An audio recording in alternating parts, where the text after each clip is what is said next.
Good evening, mi gente. This is Ray Collazo. You're watching and listening to the Found in Translation Talk Show, the talk show that shacks truth about politics and today's hottest issue. Thank you so much for joining us.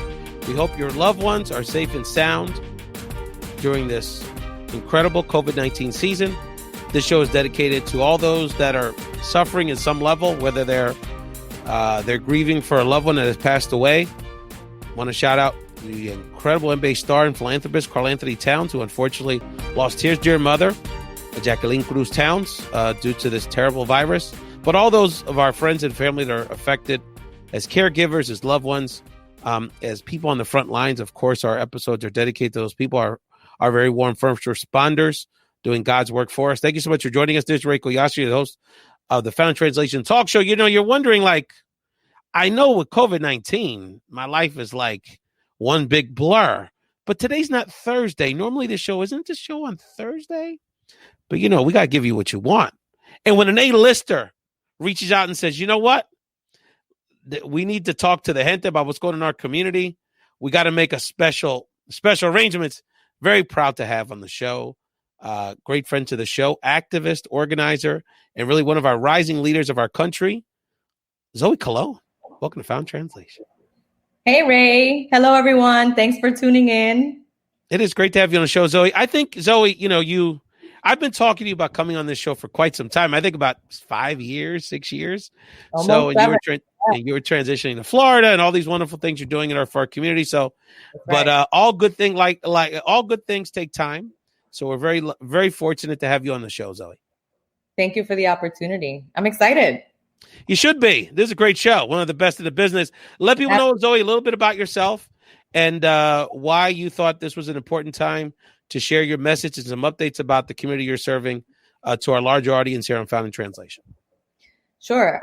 So I'm originally from the Bronx. I'm Boricua, born and raised in New York. Woo-woo. And, hey. And I transitioned here about 5 years ago now in May. And, since then it's been, the influx of Puerto Ricans into the Central Florida region, all of the catastrophes and crises that have impacted our community. And so I feel like I was meant to be here in so many different ways, right? I came to do that work with the Hispanic Federation and I continue to do the work. It's just a really important time in Central Florida. And the fact that I'm from the New Yorican, diaspora, and was surrounded by kind of more acclimated third, fourth generation Puerto Ricans. And then now being here where it's a predominantly newly arrived community, I can see the differences, but I can also see the opportunities. And so I'm really excited to be here. I work for a major university in the region, and I actually work with a predominantly African-American community. And that comes, very natural to me because I grew up in a Black and Latino community, right? We stood together on so many different issues. So I'm really enjoying being here. And again, I feel like I'm here at the right time. This is a really historical time to be in Central Florida. And I reached out to you because I thought that people should know, right? Whether it be from, people from up north, fellow, folks from the diaspora, mi gente in the Bronx, there's actually a lot of folks from New York, Chicago that have moved here, right? Shout out to my cousin, Billy Negron. He grew up with me in Philly. And he lives in the Deltona area in Volusia County. And there's a whole bunch of Philly people we grew up with that live in Volusia County, in that area. Yeah. One of my best friends lives in Deltona. And, she came 1 year before me, and I never thought I'd move to Florida. I never thought I'd leave New York, to tell you the truth. But yeah, I have a ton of friends that have made the transition, that have moved, that have migrated here, not just from Puerto Rico, family members from Puerto Rico, but also from all over the United States. Yeah. So it is a real melting pot here of Boricuas. And one of the things that's important for Zoe, her contribution to the show, is that there's a lot of interest in what's going on in Central Florida, not only with Puerto Ricans and Latinos on the East Coast, but really the political class around the country, because obviously Florida, for so many reasons, is the key for a lot of things in our politics, the elections, the ongoing evolution of the Puerto Rican community in the United States, and so many other things. So there's a lot of myths and a lot lack of understanding around these communities. It's not even all Puerto Rican. That's a whole other part of the conversation that we'll get to as we have these conversations with Central Florida activist Zoe Colon. Zoe, let people know a few of the topics we're going to touch on today, and then we'll delve into the conversation, sort of give people our latest updates on our perspective on this COVID-19 crisis. Sure. So a little bit later, we'll be talking about or sharing our thoughts on El Residente and Congresswoman Ocasio-Cortez, who were on IG last night at about 6 p.m., I believe. And I thought it was great. It was great to hear her speak Spanish. I thought it was actually pretty good. And I also thought it served as a way to introduce a lot of folks on the island who follow El Residente, but not necessarily AOC. So I thought that was a really good, and vice versa. It was interesting. Right. Yeah, I definitely want to get into that with you. Sure. And so we'll be covering that in our Boricua News update segment. And then at the end of the show, you're going to hear Ray and I, sound off on some real topics. But first, our country is still in the midst of the COVID-19 pandemic. It's been several weeks. We're all feeling it, whether you've been directly impacted or not. And it's becoming clear. And, we've heard recently on the national news now, outlets, how this is disproportionately affecting people of color. And so we'll be talking about that as well. Yes. And, I just want to start on a personal level. And I know, Zoe, you're seeing the same thing. I mean, you're in New York originally, and I've spent some time there and have a lot of family and friends there. But our community, and I'm saying, sort of like the Northeast Caribbean Latino community has gotten, especially the Dominican community has gotten terrible. This has been such a terrible scourge, particularly but disproportionately on the minority communities. And we've seen some of the statistics. They're estimating that the majority of people that have gotten sick in New York City proper, in New York State, have been people of color, a disproportionate amount of Latinos. I think we obviously can logically figure out why. We're the ones that have to still go to work, and we're the ones that have the least access to health insurance on many levels, whether you're native born or an immigrant or wherever in that spectrum. And then, so that's something that I think this COVID-19 scourge has exposed a lot of scars that we've been working on as activists for some time around healthcare, around immigration, around workers' rights. That's right. Policy and systemic issues. But now we're seeing what we've been sounding alarm about. These are the consequences. It's literally costing people their lives and their quality of life. And the other thing on sort of the big picture, and I do want to get back to the sort of disparities, which is a very big part of this conversation and what we now need to do to fight for people's health care and other things, is that, my friends, look, I'm not a doctor, I'm not a medical expert, but we're all pretty smart people and we're logical. The reality is, until we have a huge amount, what the exact number is, I'm not sure, but a much bigger testing mechanism in this country, so we know who's well to go to work, who's already had it, where are the hot spots, where can we control it. We ain't going nowhere, fam. And the reality is, look, until there's a vaccine, who's getting on a plane? Who's going to a Calle 13 concert? Sorry, it's probably not going to happen. Or if it happens, you're rolling the dice. So, right. So we have right? Yeah, so we have to be diligent around just getting this, and I know it's difficult, but getting the federal government to get it together to do the testing and the strategic planning we did to do to be some sort of game plan here, because we don't want the economy to move along too. We don't want people in harm's way either. So, and then on the disparity side, this is an opportunity to really highlight the issues again we've been working on. Paid family leave issues, which is a big issue in Florida. Workers' rights. Why we would exclude the immigrant population when all that's going to do is make all of us sicker from healthcare. Mm-hmm. So these are the issues that we have to continue to advocate for. And one of the silver linings we hope is that this puts everyone's eyes on these issues and see how it does impact them. Sometimes when they don't think like it does. Zoe, you're on the front lines. You're in Florida. You've had a very controversial experience with the governor there. Now he thinks wrestling's an essential business. And the response has been very shaky. So tell us what's happening in Florida that we need to know. Yeah. So, in Orange County and Osceola, the neighboring county south of Orange County, for folks that don't know and not familiar, and that's where Kissimmee is. So if you have if you're Boricua, you probably have a cousin that lives in Kissimmee, right? So in Kissimmee and a neighborhood called Azalea Park, which is on the east side of Orange County, also known as the Cimarron Corridor. we're experiencing the highest number of cases, right? So countywide and across those two counties, Latinos are hardest hit, right? So in 32822, which is Azalea Park, we had 66 cases as of, I believe, 2 days ago, which is the highest number of any other zip code. The two that follow with 53 cases each are also predominantly Hispanic. And when you look at Osceola County, which is where Kissimmee is, and this is really the mecca of the newly arrived lower income Puerto Rican community in Kissimmee, and that area code is 34744. And they actually had about, I think it was 75 cases. And so it was even higher than Azalea Park. And so what we're seeing is that it's disproportionately affecting the Puerto Rican and Latino community here in Central Florida. We know that mainstream institutions and government agencies are putting out as much information, and we understand that no one's ready, no one's prepared for this. But a lot of the resources are not offered in Spanish. A lot of the website links, you go to the website, there's no translation. And so we're really looking to see how we can organize, right? And so there's a group of organizations that are looking to develop resource lists. We're planning for a newsletter to go out next week in Spanish and English, targeting those communities, right? In plain language, right, that people can really understand, con el sabor boricua, right, which is really important. We're looking to do some videos, right, and put out some short, video content that people can just, pick up what they need to pick up, mostly about navigating the resources, right? Because the websites are there, the forms are there, right? But it's more about, well, what do you do with this, right? And what are the processes?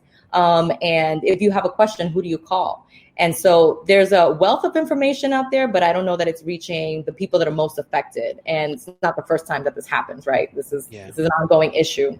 It's so interesting because while the communities vary, a lot of the issues are the same. So one of the things that we're seeing all over the country is, to your point, Zoe, is the Latino community, particularly whether they're newly arrived Puerto Ricans, the Spanish-speaking Latino community has a lack of information. And I brought this up to an African-American reporter in Philadelphia the other day, and they said, well, don't you have Univision and Telemundo? And it's like, well, yes, but there's a lot of information. There's a lot of details. You need to access the resources. And also, a lot of our people are working. They're not able to work from home, most of them. I saw a statistic, only 60% of the Latino community has a job where they can work from home. So they're either unemployed and they're scurrying to hustle, trying to find anything to make some money, or they're working. And so they don't have a lot of time to sit around and watch television. So share with us, what are the kind of resources that people are in need of, and what's the kind of questions you're getting from the community in Central Florida? And to your point about the sectors that folks are working with so we're looking at folks that work in Disney and Universal, at the airport. I believe there was a number 260 of airport workers live in 32822, which is one of the hardest hit in Orange County. So I'm working with Iniciativa Acción Puertorriqueña, Alianza for Progress, SOS by Urbander, Hispanic Federation, and some other organizations to put together a newsletter that we're planning to send out every 2 weeks with the most up-to-date information, but also pairing that up with a landing page so that people can see the most recent information. So for example, today, as I was looking at testing sites, by the way, testing sites are not necessarily in close proximity to the hardest hit communities, right? So we started with the convention center. Again, I know people are not prepared for this. No one's prepared to handle something of this magnitude. But the convention center from Azalea Park is probably 30 to 40 minutes, depending on traffic, right? Yeah, that's not close. I know what you're talking about. There's nothing. And the thing is that the Latino community, Florida in general, right, is spread out. So you've got pockets where I remember when I was organizing there several years ago now, but it hasn't changed that much. Point Siena is like nowhere near anything. And there's a lot of resources, whether there's a big falta mucho public transportation in Central Florida. So there's a lot of, even in normal times, it's hard for a lot of our working people, poor people, the housing crunch to get resources. So there's a lot of challenges. No, absolutely. And so we're looking to, pair this newsletter with some, live kind of updates on our website, on Facebook, using social media outlets to ensure that people know where food pantries are located, where they can get, assistance, with navigating some of those forms. So like Hispanic Federation has a case manager on staff that can potentially help, virtually. We're also really we're gearing up to making sure that people know what workforce development tools are out there. And, Hispanic Federation is offering English classes virtually, which is amazing. So I started to share that resource. And I think that will continue to happen. I've been in conversation with Career Source Central Florida and some other folks that manage a lot of the workforce development funding. And they're also looking to see how they can go virtual because we have an opportunity through this crisis to highlight the resources that exist that can propel you to your next step, right? So you can make a better wage and that you can enter a sector or perhaps a type of position that you're not susceptible to this kind of economic shutdown, right?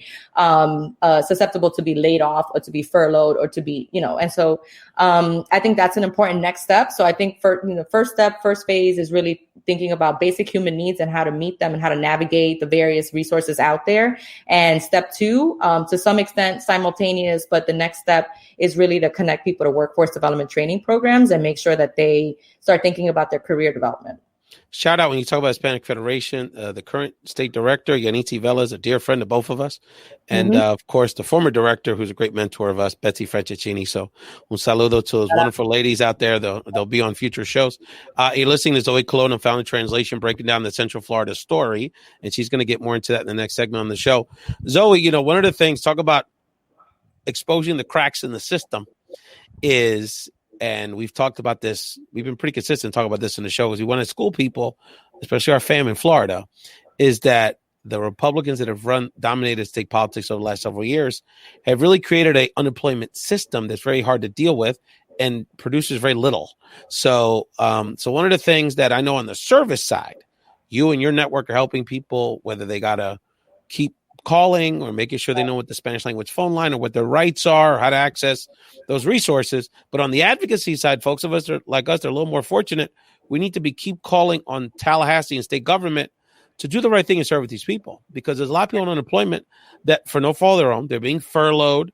The resources are there to keep them going through this crisis, and they can't even many times access the resources because they can't get through. So I know those are issues that dealing with not only federal government, but state government are issues that y'all are engaged in as well. Yeah. And, again, coming from New York and having been born and raised on the mainland, the experience is very different, right? So I'm a native, English speaker.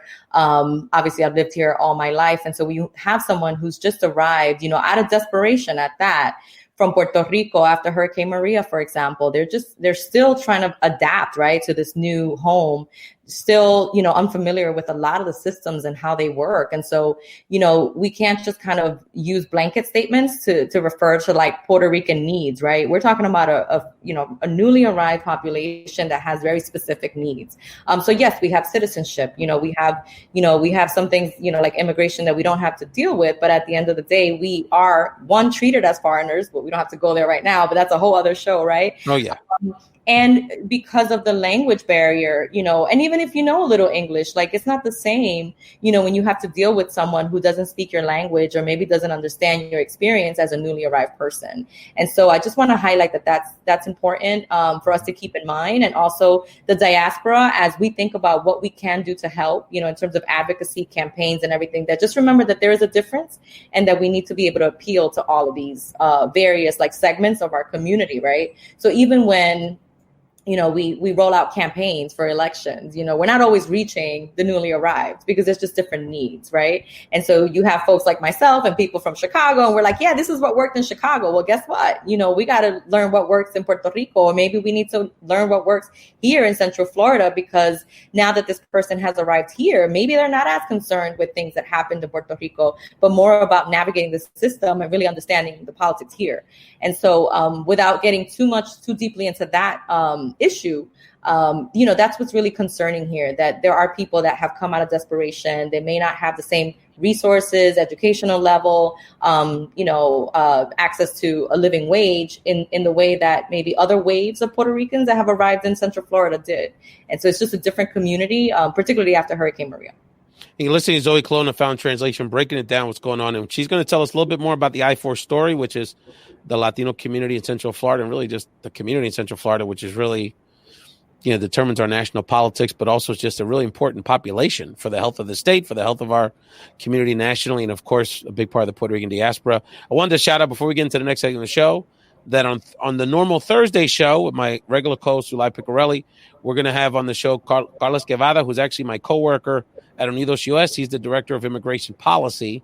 So we're really going to get a deep dive into how is this whole COVID-19 situation impacting the immigrant population, whether it's those that are incarcerated by ICE, or it's our folks that work in Queens, or live in Queens, or live in Brooklyn that are still working, that are essential, or the farm worker community, which we wouldn't have any food without them at this point. So we're gonna kind of get an update from Carlos around those issues, and another great friend of the show, Ibelis Martinez, who has a healthcare executive background. She's actually lining up some medical experts to give us some updates around, from the perspective of doctors, around how these issues around health disparities in minority communities is impacting this whole COVID-19 situation. So we're going to have another packed show on Thursday, but on this Tuesday special Sound Off edition with Zoe and Ray, I did want to ask Zoe, the political stuff's interesting. Everyone's always asking about the Puerto Rico's going to vote in Florida next year, Ralph, that kind of thing. Oh God, I can't tell you how many calls I get. How many times you get that text? So just in your, and when you're on the show, we want you to have this sort of regular I-4 story segment. Give us a little bit. Tell us something give us one thing you'd like us to know around the community that we haven't talked about yet from the political perspective on organizing this population, thinking about the electoral lens. Sure. So there's now more than 1 million Puerto Ricans in Florida, right? I would say about 45 to 50% of that population is actually in Central Florida, right? It's the epicenter of the Puerto Rican diaspora, and particularly the newly arrived. And the reason why that's important is because we make a lot of assumptions about our political power, right? And this electorate and how they'll vote, or whether they'll vote or not. But we need to invest in more voter education campaigns that are year-round, year-to-year, because the influx doesn't, the migration pattern doesn't stop, right? For the past 10 years, I would say it's been pretty consistent, particularly, as the fiscal crisis in Puerto Rico kind of blew up in mainstream media, and people, it got to the tipping point, right? And then after Hurricane Maria, I believe we received between 100 to 200,000 Puerto Ricans here in Central Florida. And so, yes, I get a ton of calls. I get folks that are writing their dissertation. I can't tell you how many times. And they're like, hey, we heard that you're involved with the Puerto Rican community. What do you think? Right. And that's part of the reason why I wanted to visit your show as often as you'll have me, because we need to talk about these things, and we need to talk about what we're doing right and what needs to get done, so that we are able to confidently say to a reporter, yes, we're going to get all of those folks to vote. Right. We're going to get that electorate out to vote. And so, we need to build the infrastructure. We need to be more intentional around reaching the various segments of Puerto Ricans that live here. And so that's part of the work that I am very passionate about, and that, I contribute to. So, it's not a guaranteed vote. I have personally registered voters. It's not an extensive part of what I've done, but I did it. And during that time, whether it be at a festival, wherever I was, at a Walmart, talking to people, they're like, listen, I'm going to register as a no party affiliation, NPA. Why? Because I'm not sure, I don't know how things work here. I'm not sure what party I want to go with, So having said that, I think that the current administration and how we've responded or failed to respond to Puerto Rico's needs after Maria, after the earthquakes, and still today, as we look at COVID, right, there's not enough testing going on in the island, right? So people are watching, people are seeing, and they're noticing, as AOC said yesterday, it's kind of like elevating the colonial status of Puerto Rico, right? And whether you're a newly arrived Puerto Rican, from Aguadilla or Barceloneta, where my family's from, here in Central Florida, or you're thinking of coming, this is now on your mind, right? And then you have the Rica y Renuncia, movement, right? And that opened up, just a lot of people's eyes, but also I think mobilized a generation. So I think the young generation mobilized folks that wouldn't ordinarily get involved in advocacy, And so I think that there was this awakening of that conscience in Puerto Rico, but also brought a lot of light to the colonial status and the fact that what exists now just doesn't work. Well, and it also gave our island Puerto Ricans a vehicle to have a unified political agenda that was beyond the political party structure of the island. Now, how do we go from there? Will there continue to be sort of this breaking up of the traditional, that's very island based, right? But, of the political structure there remains to be seen. There's a movement. There's movements to address that. We'll see how successful they are, right? Yep. And then going to people that are here, you're absolutely right. And that's a trend, not just in the Puerto Rican community, Latino community, but just among younger people in general that, they're much more connected to their values than a party structure. That's, we'll talk later about Obama and Sanders endorsing Biden, but, essentially that's the battle of that, right? There's sort of this disaffected group of people that ideologically are what would be traditionally very progressive Democrats, but they're not really Democrats. They're progressive people that think the Democrats aren't good enough either. So, so that's a national dynamic that's taking place. So you can imagine what happens when you layer in Puerto Rican politics, the cultural piece, and being in a new place. And just like you said, they're not that they don't want to get involved. They just want information. Before we get to the next segment of the show, I think we have a caller here that wants to say hello to you. Hey, who is this, brother? Charlie, Don Carlos, excuse me. The legend. Carlos, Charlie Ramos. Carlos, brother, welcome to the show, man. It's been too long, bro. After 50, you got to add the Don Carlos. That's right. Carlos, happy belated. Charlie introduced me to most of the people that I know that are activists here in Central Florida. So, absolutely. Great friend, member of the family. Charlie, I know this conversation about... I'm sorry for that. I'm sorry for the introduction. Thank you anyway. Charlie, another great Bronx friend of ours. Charlie, brother, I know you're enjoying this conversation around how we mobilize our people, brother. It's a big passion of yours as well. Yeah, man. Hold on. I was cooking, man. I'm sorry I was late. I'm learning how to cook, man, now that I got to stay at home. But Chef Boyardee doesn't count. I just want to say. So brother, if you come on the show as a caller, you got to ask our guest a question. So what's your question for Zoe? So Zoe, considering what's happening now with the this current environment where we can't really mobilize folks, which is kind of what we're usually doing in Florida, how are people planning for that? I'm just curious because I'm hearing all these mixed stories from around the country, and I'm just curious what people are planning as a plan B, I guess. Sure. So I've heard from various institutions that they're looking to really push the vote by mail. Just in case that's where we land as far as like our election, right?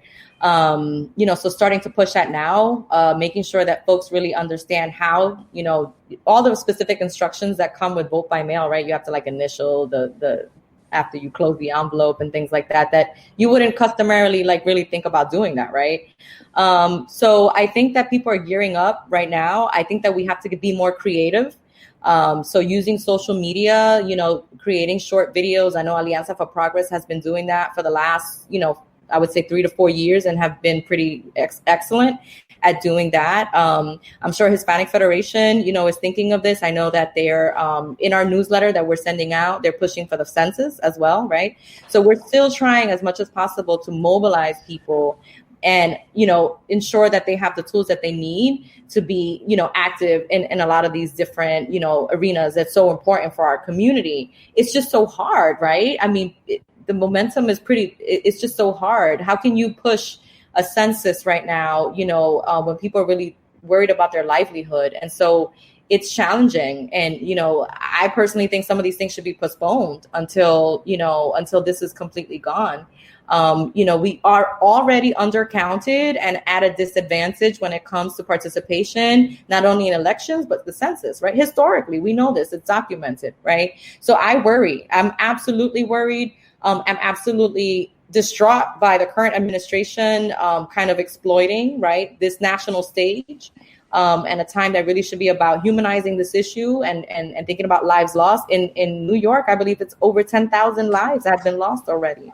And I believe it was about 36% Hispanic in New York City, in New York. And so, it's a really difficult time to push but we have to continue to push because we know we're historically undercounted, and we need to inform people about the importance of these campaigns and the election, obviously. Yeah, this is, sort of, and Charlie, I actually want to turn the tables on you and ask you a question related to this in a second. But this issue related to our voting rights outside of this pandemic is the biggest political issue of the year. Because if we don't have the ability to vote and leave it up to, some process that we really either have to choose to go out and vote or, to protect ourselves, then that's going to leave us in a lot of peril. And fortunately for us in Florida, we have already a system to vote by mail. We don't have that in every state in the country. This is going to be the first year in Pennsylvania, for example, you can vote by mail. We had basically the election day and very limited absentee before that. In the West Coast, it's a little different, a little more liberal systems.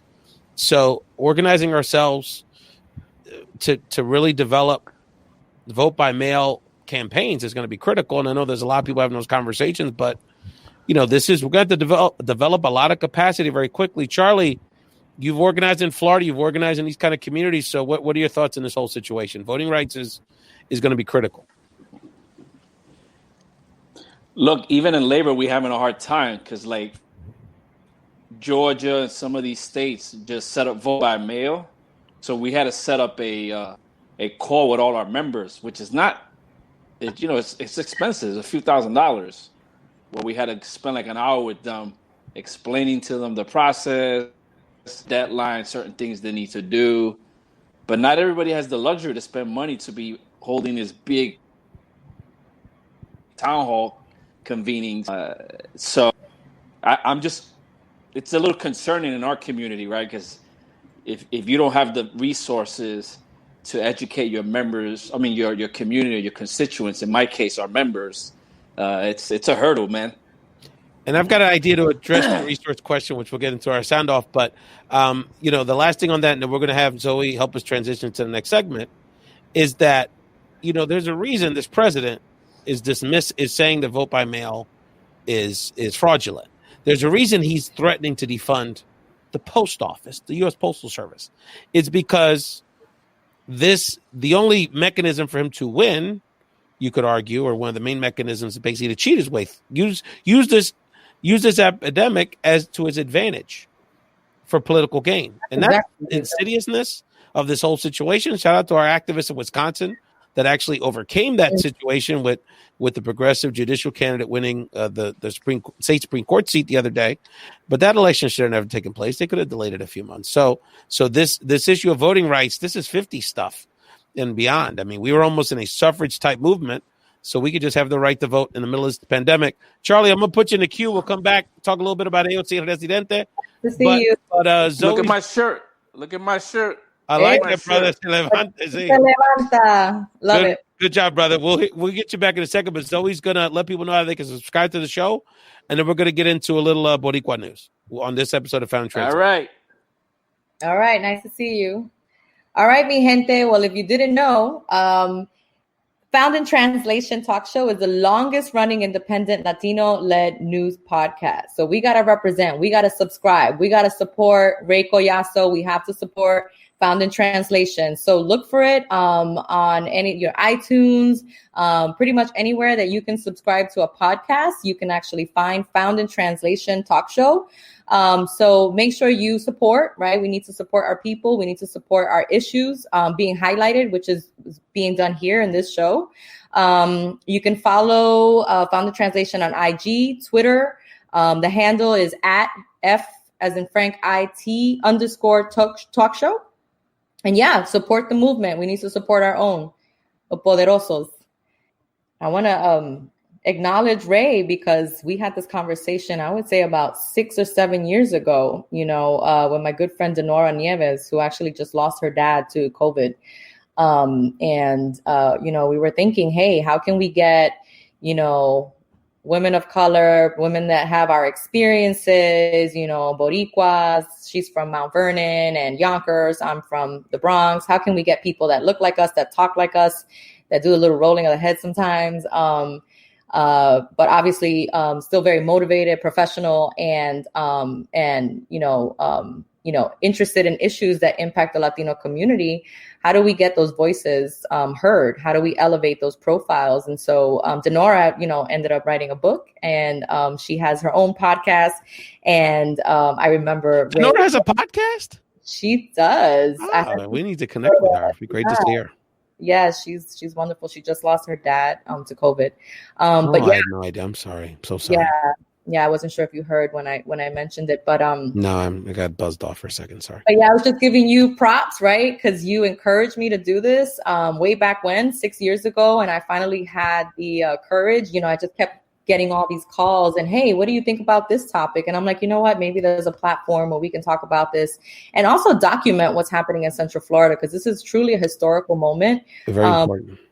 Even just the last 5 years. And like I said, precisely when I landed here. So I mean, I feel really blessed to be part of this. And, even with Hurricane Maria, there was a moment where I thought maybe I might move to Tampa, and something told me, no, you need to stay in Central Florida. And then Hurricane Maria hit, and I was able to help in those relief efforts alongside, again, Iniciativa Puertorriqueña, Alianza for Progress, Hispanic Federation. And there's so many other institutions that I'm forgetting, but I want to, also kind of mention them, right? Because they're important in this movement. They invest a lot in human resources and funding. And when we have emergencies like this in our community, like what's happening at Azalea Park and Kissimmee right now, we really come together, and that's exactly what we're doing. So shout out to my coworkers who do a lot of that work with you as well, Jared and Catalina. I know your homegirl Catalina Wasmer, who does some great work down there, and the rest of that team. So no, it's definitely a family affair in Central Florida.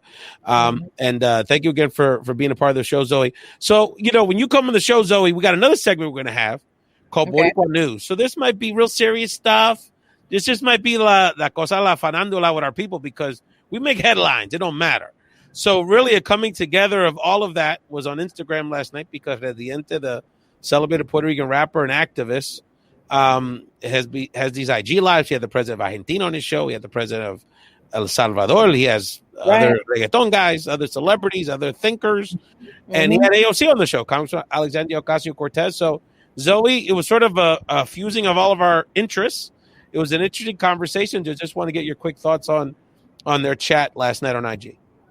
Well, I'm a feminist. I'm all about poderosas out there. I think she's fierce. I was happy to see that combination, right? Like we mentioned earlier. Yeah. And I thought it went really well. I thought that, they both brought up some really good questions around the colonial status of Puerto Rico, structural inequities, right, in the healthcare system and in testing. They mentioned one point that really stuck with me. My family's from Barceloneta. It's also known as the pharmaceutical town, right? Because Abbott is there, and I think Glaxo is there. And so Roche, which is one of the major pharmaceuticals, I believe has a number of sites in Puerto Rico. And what I heard is that I think they were administering maybe 2 tests per site, which I think is ridiculous, and they should be held accountable. So that really not resonated, but stuck with me. And it really kind of highlights the injustices in Puerto Rico, and how, although we have some powers to, for example, like to shut down the airport, right? So shut down, make sure that tourism is still not, happening on the island, while we need it economically. At the same time, we're exposing our people on the island to disease, right? To COVID. And so, it really just speaks to issues like AOC was saying, La Congresita, issues around structural inequities and inequality, and so many issues that have been longstanding that are now kind of like amplified through the current administration, and utter, disregard for our needs, whether it be, after Hurricane Maria and now. And then you can see these big pharmaceutical companies that are not putting in resources into their local community. They don't care about their workers. They're showing, again, another symptom, right, of what's happening for the last, few decades in Puerto Rico, if not longer. So I think I'll stop there. But I thought it was very interesting. It was an interesting conversation, yeah. And I encourage people. I'm sure it's online somewhere to watch it. Look, I mean, obviously we're biased. We come from a certain political persuasion, a certain background. But I think on some level, first of all, it really highlighted Puerto Rican excellence. Not only these are people that are successful, whether you agree with them or not, these are brilliant people. And I got to give, I'm sorry? And they're so different, which I love. And they're very different, right? It's very different in every way, right? So the two sides of the Puerto Rican coin in a lot of ways, right? And so what was also interesting about it was that, and I got to give Rene a lot of props for Residente because he brought on, and he had people on his phone. It was a little clunky, but my point is that so the gentleman that brought up that issue about Barceloneta was a scientist who's been getting a lot of attention in the media, who's a Puerto Rican scientist at Yale. And, then Manuel Natal, who's a political figure in Puerto Rico, very sharp guy, Cornell graduate, another Ivy League Puerto Rican, bilingual, very sharp, progressive mind, rising star politically in our community. And he got to ask a question. And I think it does bring a point that it was sort of an introduction of, it's almost like, you have two friends. These worlds. Yeah, that you get along with, but they're very different and they don't know each other. And then y'all go get a drink, and it's like, oh, this is cool. This clicked. Right. So, Charlie, I know you're a fan of Residente and AOC. Wanted to get your thoughts on the meeting of the minds last night, which was very interesting. Do you guys hear me? Because for some reason I keep. We hear you fine, brother. We hear you fine. We hear you fine. You hear you fine. Did you watch it last night? It must be me. I feel like I'm. You're fine, brother. You're fine. I feel like I'm back in the hood. I hear echoes. Your mind's playing tricks on you, my friend. The project. Anyway, talk to us about AOC and Residente. Did you catch it last night? I thought it was good. The only thing I felt like I wish it would have been a little long. Yeah. Because 30 minutes is not a lot. Yeah. Especially when you start getting into these conversations. So that's probably that's the one thing I felt like it would have been just because, and she's very smart, right? Like just on her feet, which is great. I'm glad she's practicing her Spanish better. I think the one thing that she highlighted, which I thought was interesting, I didn't really give it much thought, just historically, how colonizers many times bring diseases with them, right? That has a tremendous impact on the population, right? Yeah. Whether it happened to the Tainos or the African Americans in Puerto Rico. So, that's one thing that kind of stood out. I also feel like the more that everything's happening, especially with Puerto Rico, it's been like tragedy after tragedy. One part of me also says, like, I feel like we got to essentially re-educate our entire country from the beginning, right? Like everything our people have gone through, because our school systems, they are not designed to teach that, right? And I also feel like there should be a concerted effort by educators and the entire society at large to really re-educate our folks. So anyway, but I think AOC definitely highlighted a lot of good points, and it's good to see Residente bringing in all these world leaders who have, different perspectives from wherever they're from. Absolutely. No, and it's interesting because it's funny in my mind. I think all Puerto Ricans know each other. And it was interesting because you could tell they don't really know each other, even though they have a lot of similarities, right? But it was interesting how he really saw it as a responsibility to introduce his crowd to her in that way, in that kind of, and he has a lot of Latin American people, not just Puerto Ricans, that are watching and listening, and they had questions and they were interested because she is sort of, depending on what media you consume, she's either a beloved, rising Latina goddess or she's an evil witch. So it's kind of like a lot of people, I think, want to know what's the real story and what's like who she is as a person. So that was interesting. It also highlights the importance of, Congress in making decisions in the interest of Puerto Rico or not. Right. And so I think that was really clever of him. They're very different people. And, I hope that he continues to bring, either other congresistas, but also I think bridging those two worlds, right? Like Puerto Ricans on the island and the diaspora. Sometimes nosotros nos matamos, peleando, advocating, right? For Puerto Ricans on the island, but we're yet so disconnected from the interests and the priorities of people on the island. And a lot of us think we know, right? So even when you ask me the question about, the status of Puerto Rico, I'm pretty consistent in what I say. It's like, I've never lived in Puerto Rico. Yo no me crié en Puerto Rico. So who am I, right? I have opinions about it, but, for me to make a formal statement, right, without ever living in Puerto Rico, it's just not something that sits well with me, right? So the other side of that coin, so I had a similar experience the other way. Because in 2016, one of my cousins that was raised on the island, he's our age, raised on the island. He's been in Central Florida. I think he's more on the Tampa, Sarasota side. But maybe 5 years. He hasn't been there that long, but he's been there enough, right? So and middle class guy, business person, pretty successful, but I wouldn't say a conservative person personally, right? So he makes this whole big thing on Facebook right before the elections in 2016. I'm going to go for the Latino ticket, Clinton and Rubio. So I call him and I said, "Primo, con respeto y amor y todo, like, you're going to vote for Marco Rubio, bro?" And he goes, look, first of all, he supports my party in Puerto Rico. He's PNP, my cousin, right? Doesn't make him an evil person. He's PNP. He supports my, and when he's in Puerto Rico, he's very respectful. He talked about Puerto Rican issues. Habla español. I saw him on TV for the Pulse thing. What do you want? Like, you can't, I don't know who the Democrat is. I don't even know who he is. And he had a point. So I think it's important for Puerto Ricans and for progressives. This is actually a bigger lesson for quote unquote Democratic progressive operatives. That just because, you dance bachata doesn't mean you understand our community. And, and even look, as Puerto Ricans, we're educating ourselves about how do we engage our own people. These are our family members, our blood. So imagine some person that pretends to be some even Latino operative, or you got to live the lyrics and you got to listen to our folks. You got to respect. Look, we got, and we'll have other episodes to talk about this, how do we penetrate this evangelical conservative church culture in our community in Florida? Listen, especially in Florida. I know it's another show, but I'm just saying, but we got to be respectful of people's religiosity. No, absolutely. Because and when people get here, those are some of the first people that help them. So we gotta.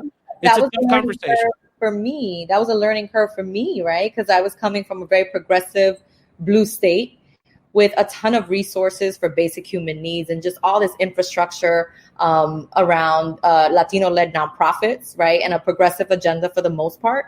And there were a lot of learning curves, coming to the South. But one of the ones that hit me the hardest was how to engage a community that thinks so differently, right? And that has different priorities.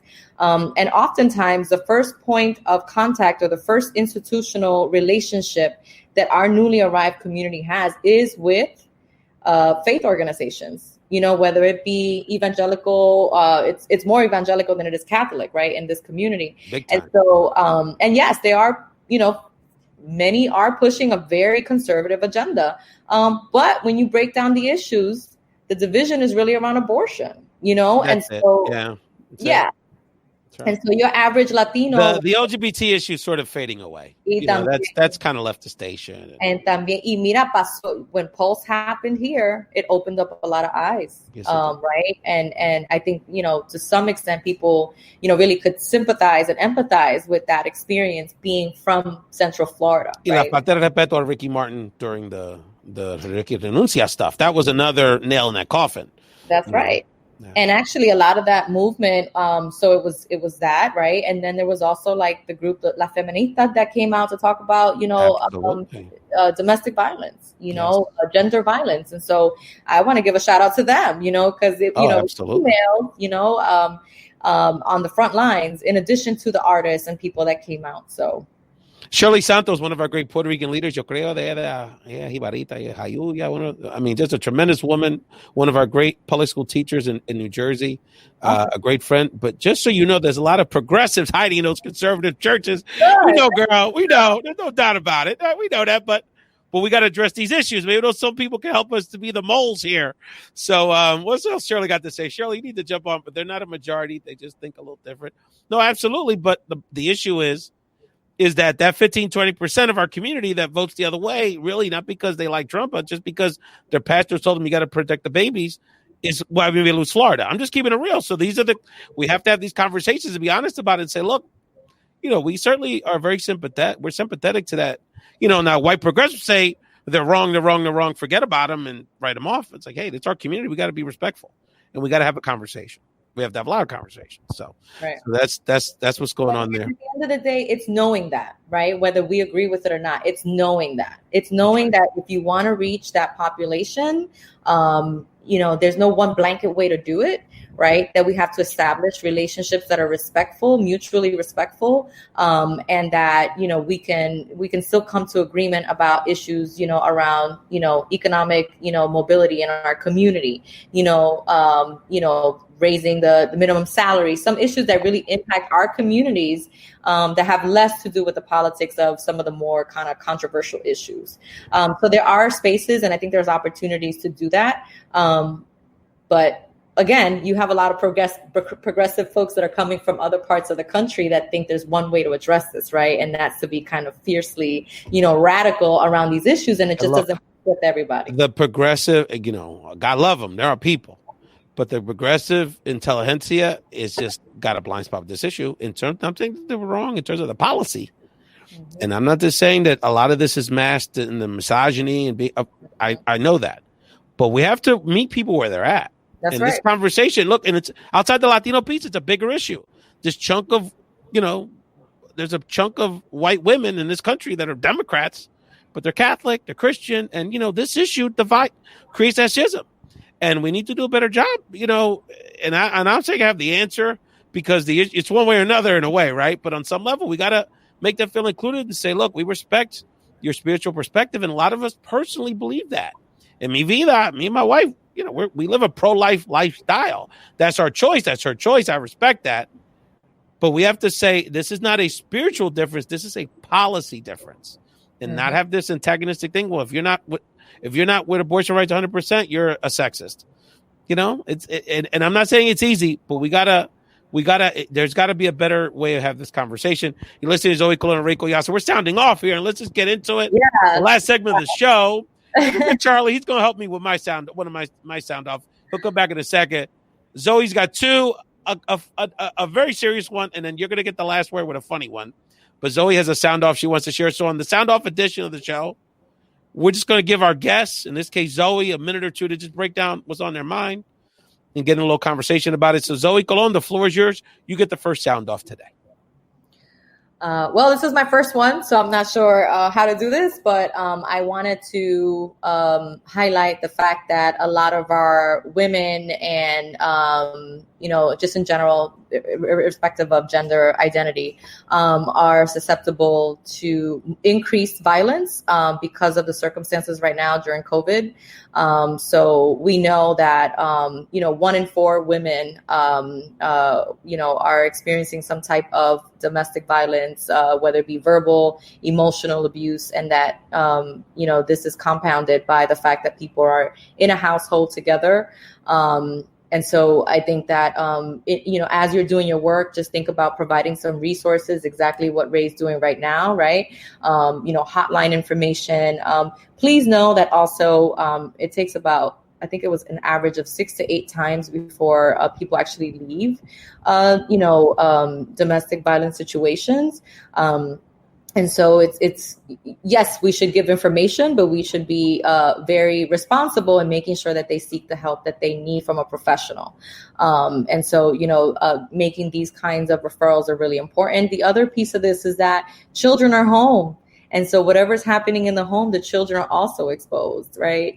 And so, you know, I'm not sure if folks will, if government will be lenient with this, but, you know, if they arrive, you know, 911 call and they arrive to the home and children have been exposed to this kind of abuse, oftentimes parents and most often, you know, the mother or the head of the household or the more proactive is actually accused of negligence, right? So if you could, you know, just keep in mind that, yes, we have the funny memes, and yes, there's, you know, all these really funny, you know, references to couples wanting to really, you know, grab each other. Yeah, and but there's a part of it that's not funny. There's no question about that. So this is the part that I wanted to sound off about, and again, remembering that that these issues really should be handled by professionals, because women are, in general, you know, folks that are in these types of relationships are more likely to be victims of a homicide once the person knows that they're intending to leave. So this is not something you'd be like, mira, fulana, I know that this is happening, you know, let me help you. No, it really should be in the hands of a professional. So just wanted to stress that because we want to help our community, but, you know, sometimes we put them at higher risk. No, and Zoe, thank you so much. We do what we can to highlight this issue on our show. Christina Vega, who I'm putting her comments, who's in the chat, who's also a regular contributor to the show, has her own support group, an organization in Philadelphia to support Latinas who are domestic violence survivors. So we Love Shouldn't Hurt campaign is one of the campaigns we always support here on the show. The hotline for people listening to the audio version of the show is 1-800-422-4453,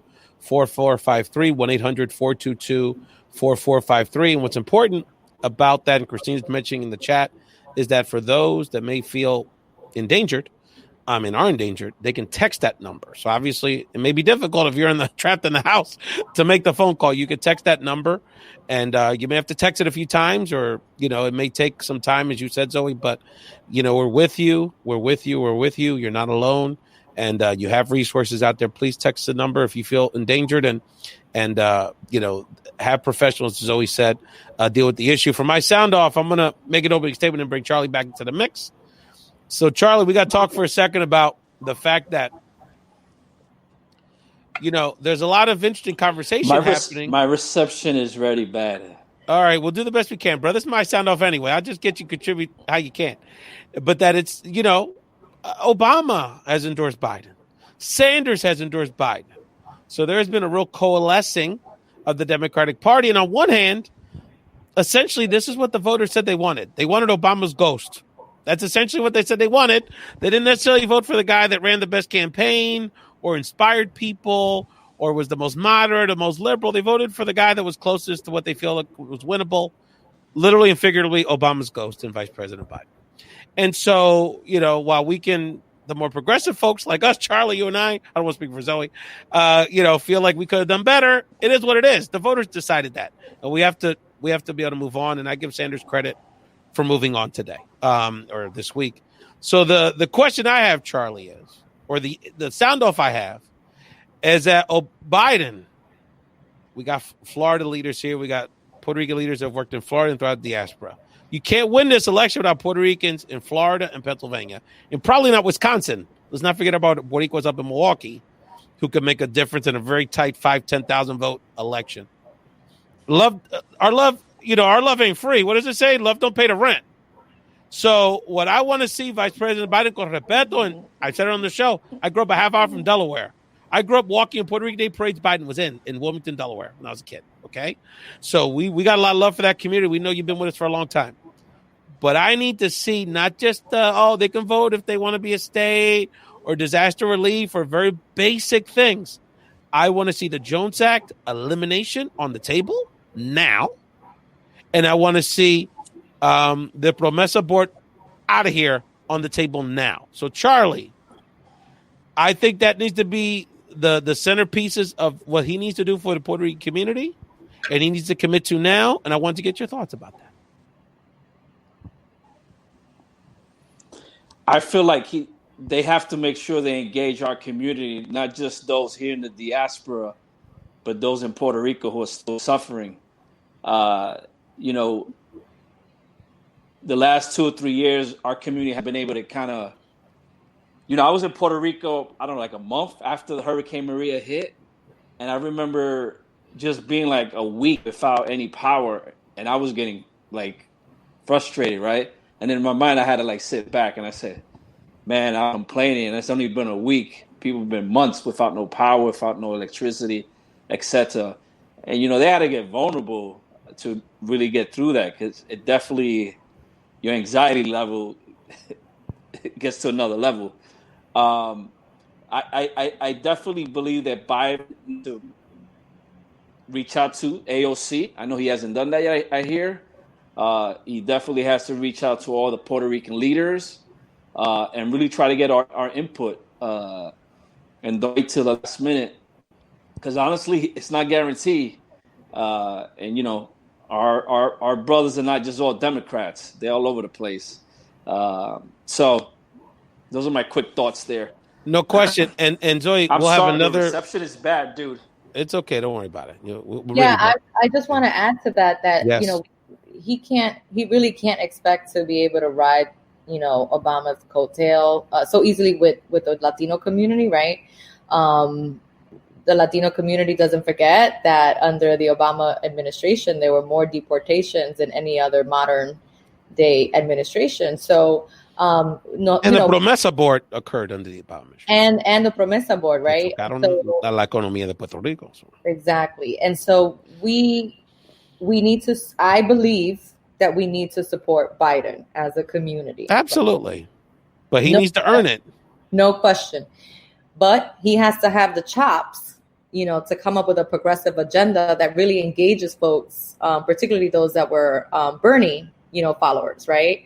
And I don't know if he has it, but we have to keep pushing him, right? And Central Florida, again, I mean, Trump has been here, I don't know how many times since he's been elected, not just to Mar-a-Lago, but actually to Central Florida. And there's a reason, right? You really can't win the White House without the I-4 corridor, right? And, there are almost 500,000, Puerto Ricans in this I-4 corridor.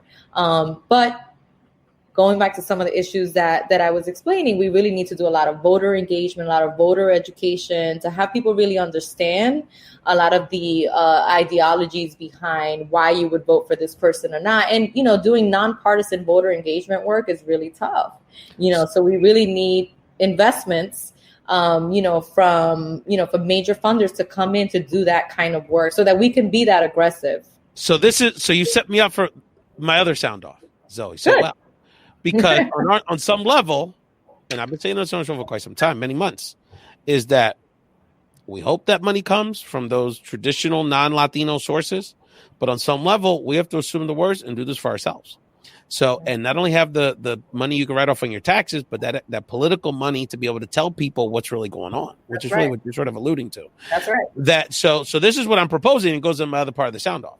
So one of the things I've been enjoying on IG, there's not very many good things about this whole situation. One of the good things is that us old school, you're a younger woman, Zoe, but those old school hip hop people like me are really enjoying all this hip hop IG. I know you're the one from the boogie. I'm from the Bronx. Yeah, hello. Okay, so this weekend, so they've been having this series of on Instagram these battles with the old school, all the hip hop DJs. So producers, so Premier, who was with Gangstar, went up against RZA from Wu-Tang, and they play all their hits, and it gets you to reminisce in the old days. And all the rappers are in the chats giving comments, and all these different celebrities are in it. And it's really Obama was in the chat.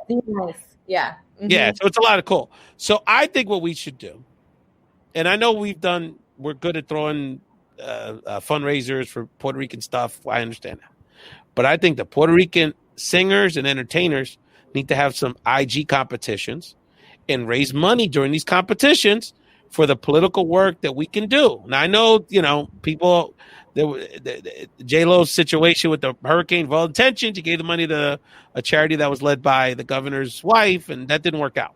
So, J-Lo, if you're part of this, give me and Zoe the money. We'll take it. So my question to you, Zoe, I have a proposal, is that there's a lot of matchups we could have. So let's say like we had singers. So you could have like Mark Anthony versus Victor Manuel. Yeah. You could have I was thinking, you could have the rappers battle like Fat Joe versus Daddy Yankee or Bad Bunny. You could have the females, Olga Tañón, maybe Anita Nazario. Like there's a lot of combinations. But I'm thinking the ultimate one. Because there's really, I don't think, with all due respect, I don't think there's really a female that could go up against J-Lo and give her a run. But the half Puerto Rican from Hawaii could give him a run, Bruno Mars. Could you imagine J-Lo and Bruno on Instagram going on a sing-off and him playing his piano and her doing her dancing? Oh, that would be amazing. We could raise some money to do this, my friend. So I wanted to put some homework out there. I like that idea. Get to our celebrities and say, if the hip-hop guys could do it and they're raising money, I don't know if you saw D-Nice hooked up with Michelle Obama. Now he's getting people to volunteer to do exactly what we're talking about for the Black community. Mm-hmm. So why don't we do it for the Latino community, Puerto Ricans? We got the celebrities. Even most of the Dominicans are half Puerto Rican. Romeo Santos is from the Bronx. His mom's Puerto Rican. He could throw in too. So I don't know. What do you think about my idea, Zoe? I think we could have we could raise some money to do this for real. Well, I think that, Residente and Bad Bunny really made a really good point, in how, or they made a really good example of how, celebrities and artists could really lead a movement. And we absolutely need that kind of investment in our community, particularly in states that swing states, right? And the fact that the vast majority of folks that are newly arrived are picking no party affiliation is really concerning, right? They didn't participate in the primary. And if they don't pick a party, they're not going to in the next primary, right? I honestly, Cardi B and I like that. Shirley talking. She loves the chats and she don't jump on the show. You know what's amazing with me about Shirley? A little sidebar. Shirley does radio. Did radio in Puerto Rico. Oh, very cool. Please. I'm literally going to do a show at a restaurant in her neighborhood. Come on, Shirley, get on here, girl. Let's do this. But anyway, excellent comment as always. No, I think Bad Bunny and Residente really blew it out the park, right? Obviously, Ricky Martin también, but just to have that level of celebrity come together to invest in work that can actually help people understand our system. The nonpartisan work is important, but people have questions. You go to La Señora in Fancy Fruit, which is a popular place here to buy your groceries, and you try to engage that person in a conversation about voting and the importance of registering and actually getting out the vote. And they have questions, genuine questions about who to vote for and why. And we can't answer those when we're doing nonpartisan work. And so we really do need, one, to continue to invest in the nonpartisan work. We need year-round and continuous voter education. It can't stop. People just parachute in. We have to organize it. We have to show people, if our organizations, whatever hat we're wearing, partisan, nonpartisan, party, advocacy group, if we're not advocating for people's issues outside the election cycles, why should they listen to us, honestly? We have almost 2 weeks of early voting. 2 weeks of early voting in Florida, right? That's nice. And I can tell you that I didn't see a push for early voting in the Latino community until maybe 2 or 3 days before. Yeah, I know. Yeah. It's embarrassing. And then when we don't do it, it's our fault, right? And this is me who's quasi-connected to organizations doing this. What about the person that, the Lyft driver, la cajera in Walmart? They're not getting this information. And we have to be able to push. Zoe, you got any, are you going to do your last sound off or going to leave it for another day?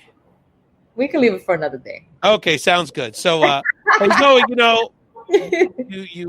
I said, we'll keep it short. We'll do 35, 40 minutes. And now we're 10 minutes in. We still got the comments coming. The crowd's only getting bigger. Hey. My homegirl, Madeline Villanueva, is questioning my analogy. Madeline, I'll clean it up. We'll get into it another time. But Madeline I like this one. Cardi B versus Evie Queen. La caballota, yeah. I like that. I tell you, you got the juices flowing. We got to keep get the musicians to do it.